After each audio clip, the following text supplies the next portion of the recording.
కార్తీక పురాణము 12వ అధ్యాయము. కార్తీక ద్వాదశి విశిష్టత.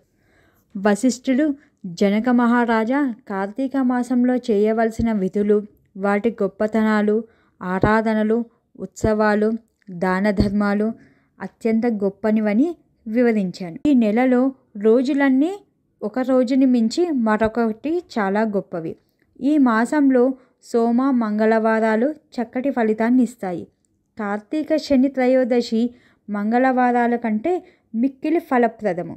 శని త్రయోదశి కంటే కార్తీక పౌర్ణిమ అత్యంత ఫలదాయకము. కార్తీక పాడ్యమి గొప్పది. పాడ్యమి కంటే గొప్పది ఏకాదశి. కార్తీక ఏకాదశి కంటే ద్వాదశి అనేక రెట్లు అధిక ఫలితాన్ని ఇస్తాయి.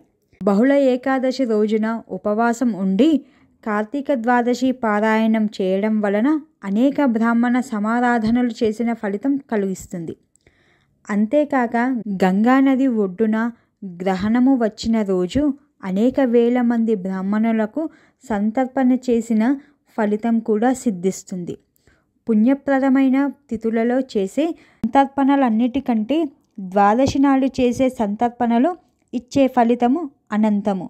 క్షీరాబ్ది ద్వాదశి శ్రీమన్నారాయణుడు యోగ నిద్ర నుండి లేచే రోజు. ఆయనకు అత్యంత ప్రీతిపాత్రమైన రోజు.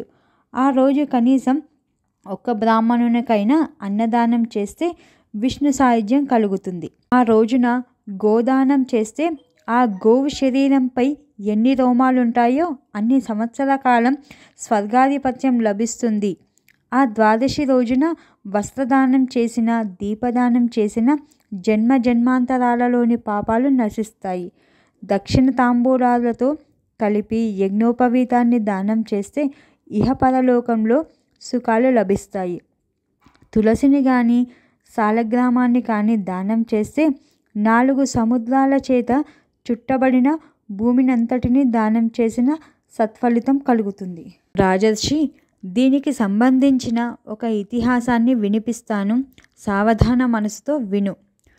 పావనమైన గోదావరి నది ఒడ్డున దయాదాక్షిణ్యాలు లేని, యుక్తాయుక్తాలు పాటించని, కఠినాత్ముడైన ఒక వైశ్యుడు ఉండేవాడు. దురాచారుడై ఆ వైశ్యుడు పొరుగురిలోని ఒక బ్రాహ్మణునకు దానం అప్పు ఇచ్చి చెప్పిన సమయానికి ఆ బ్రాహ్మణుడు డబ్బు చెల్లించకపోవడంతో ఈ వైశ్యుడు అతడి వద్దకు వెళ్ళి ధనము ఇమ్మని నిర్బంధ పెట్టాడు. ఆ బ్రాహ్మణుడు మరికొంతకాలం గడువు ఇవ్వమని అడిగాడు. అప్పు తీర్చని వాడు కల్పాంతం వరకు నరకంలో పడి కొట్టుకుంటాడు కనుక జంతువుగానైనా పుట్టి నీ అప్పు తీరుస్తానన్నాడు. ఆ మాటలకు కోపగించుకున్న వైశ్యుడు, ఈ జన్మలో నా రుణం తీర్చవు గాని మరుసటి జన్మలో తీరుస్తానంటావా అని అతన్ని ఈసడించుకుంటూ కోపంతో కత్తితో పొడిచి ఆ బ్రాహ్మణుణ్ణి చంపాడు. కానీ జరిగిన దానికి తనను రాజభటులు పట్టుకెళ్తారేమోనన్న భయపడి తన ఊరికి పారిపోయాడు. కాలం గడిచిపోతుంది. ఆయుర్దాయం తీరిపోయి మరణించాడు ఆ వైశ్యుడు.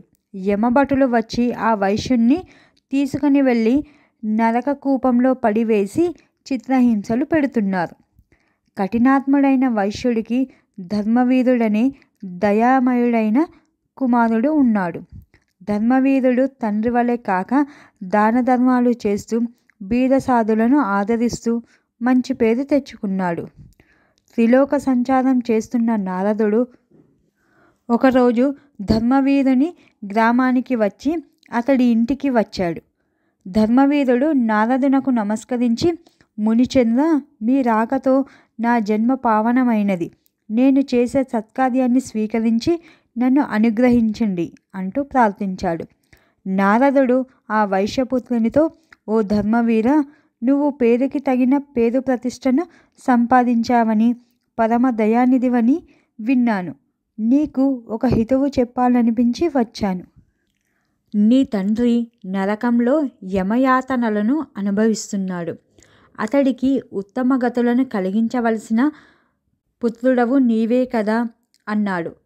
నారదుడు మాటలు విన్న ధర్మవీరుడి మనసులో సందేహం ఉదయించింది. అది గమనించిన నారదుడు, ధర్మవీర, అంతటి మహాపాపాత్ముడికి నీ వలన మేలు ఎలా కలుగుతుందా అనే కదా నీ సందేహం. ఇది కార్తీక మాసం. ఈ మాసంలో ద్వాదశి నాడు సాలగ్రామాన్ని దానం చెయ్యి. నీ తండ్రికి నరక బాధలు తప్పుతాయి అని చెప్పాడు. అప్పుడు ధర్మవీరుడు చేతులు జోడించి నమస్కరించి, ఓ నారద మునీంద్ర, గోవులను, భూములను, అన్న వస్త్రాలను, నువ్వులను, బంగారంని దానం చేస్తే పుణ్యం లభిస్తుంది అంటారు కదా. మరి సాలగ్రామశిలను దానం చేస్తే అంత మంచి ఫలితం లభిస్తుందంటారా? అదేమైనా ఆకలిని తీరుస్తుందా, ఆర్తిని తీరుస్తుందా అని ప్రశ్నించాడు. నారదుడు ఎన్ని విధాలుగా చెప్పినా ధర్మవీరుడికి నారదుడు చెప్పిన విషయం నచ్చలేదు. ఇప్పటి వరకు నేను ఎన్నో దానాలు చేశాను.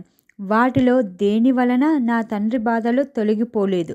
కానీ అంతటి బాధలు ఈ రాతి వల్ల తీరుతాయి అన్న మాటల్ని నేను నమ్మలేకపోతున్నాను అన్నాడు ధర్మవీరుడు. చేసేది లేక నారదుడు అక్కడి నుండి వెళ్ళిపోయాడు. ఆయుర్దాయం తీరడంతో ధర్మవీరుడు మరణించాడు. సమర్థత, సంపద, దానం చేసే స్వభావం ఉండి కూడా ధర్మవీరుడు నారదుడు చెప్పిన మాటల్ని నిర్లక్ష్యం చేశాడు. సాలగ్రామ దానాన్ని తిరస్కరించాడు. ఆ కారణంగా ధర్మవీరుడు శరీరం వదిలిన తర్వాత పులి, కోతి, పందులుగా అనేక జన్మలు ఎత్తి చివరకు ఒక సద్బ్రాహ్మణుని ఇంటయందు స్త్రీగా జన్మించాడు. యవ్వనవతి అయిన ఆ కుమార్తెకు తండ్రి వివాహం చేశాడు. వెంటనే ఆ వరుడు మరణించడంతో ఆమెకు వైధవ్యం సంప్రాప్తమయ్యింది. తండ్రి ఆమెను గురించి ఆలోచించి, ఊహించి, మనోనేత్రంతో చూసి సాలగ్రామ దానం చేయడానికి నిరాకరించినందువలన ఇప్పుడు ఈమెకు ఈ ఆపద సంభవించిందని తెలుసుకున్నాడు. వెంటనే కార్తీక సోమవారం నాడు కుమార్తె చేత కార్తీక పూజ చేయించి సాలగ్రామాన్ని దానం చేయించాడు. ఉత్తమమైన ఆ దానం వలన ఆమె పూర్వం చేసిన దోషం నశించింది. ఆమె భర్త మళ్ళీ బ్రతికాడు. ఆమె తండ్రి పూర్వజన్మలోని నరక బాధల నుండి విముక్తిని పొందాడు. ఆ తర్వాత ధర్మవీరుడు ఒక సద్బ్రాహ్మణుని ఇంట కుమారుడై పుట్టాడు. ప్రతి కార్తీక మాసంలోనూ నిష్ఠాగరిష్ఠుడై సాలగ్రామ దానం చేస్తూ పుణ్యసంపన్నుడై చివరకు ముక్తిని పొందాడు అని చెప్పాడు. యోగ్యత, అర్హత, అవకాశం ఉన్నప్పుడు, వచ్చినప్పుడు వాటిని సద్వినియోగం చేసుకోవాలి. పెద్దలు హితవు ఎప్పుడు తిరస్కరించకూడదు. మంచి మాటలు చెప్పేవాడు దొరకడం కష్టం. ఒకవేళ చెప్పేవాడు దొరికినా వినేవాడు దొరకడం అంతకంటే కష్టం అన్న విషయాన్ని సూచిస్తోంది ధర్మవీరుడి కథ. కార్తీక పురాణం 12వ రోజు పారాయణం సమాప్తం.